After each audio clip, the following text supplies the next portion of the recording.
La parole est à Madame Nathalie Serres.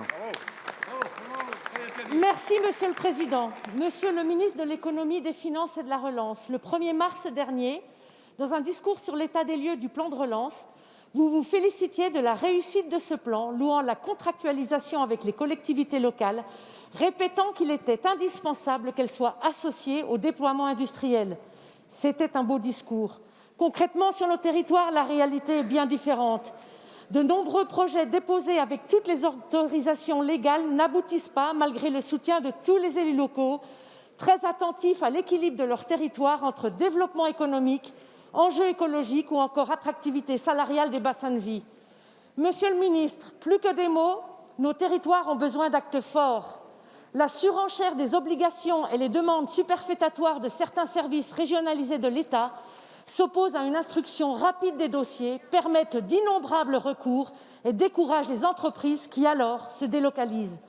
Dans ma circonscription du Rhône, par exemple, il a été demandé dernièrement à 2 collectivités porteuses d'un projet économique des fouilles archéologiques pour 1,2 million d'euros sur un site identifié de longue date à cette fin et reconnu d'utilité par la Chambre d'agriculture.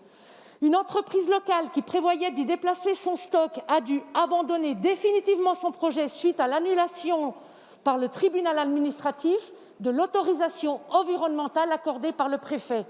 Entre les lois et les mesures qui permettent toutes les interprétations, comme le zéro artificialisation nette, les collectivités et les recours aux tribunaux administratifs, les collectivités locales ne sont ni soutenues ni suivies lorsqu'elles défendent au nom de l'intérêt général un dossier sérieusement instruit. La relance est aujourd'hui, Monsieur le ministre, pas en 2030.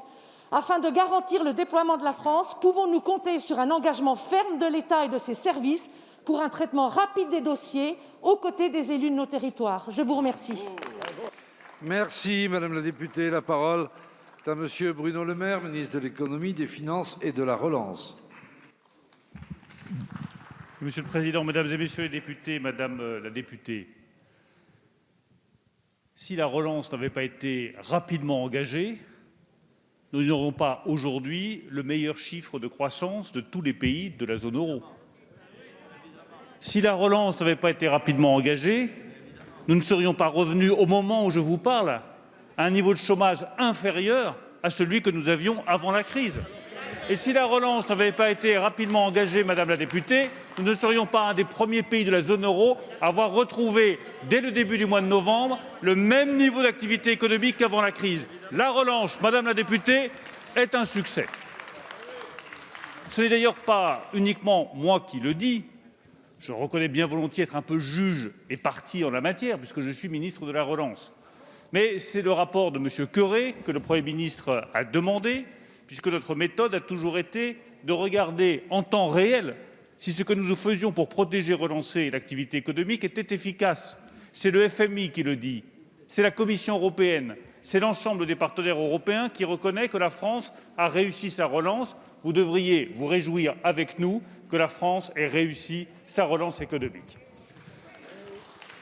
Ensuite, qu'il faille améliorer les choses. Vous avez parfaitement raison.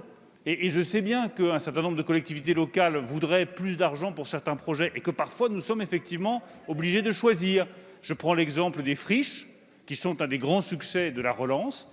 Il y a des projets de friches que nous n'avons pas pu financer parce que nous ne pouvons pas tout financer.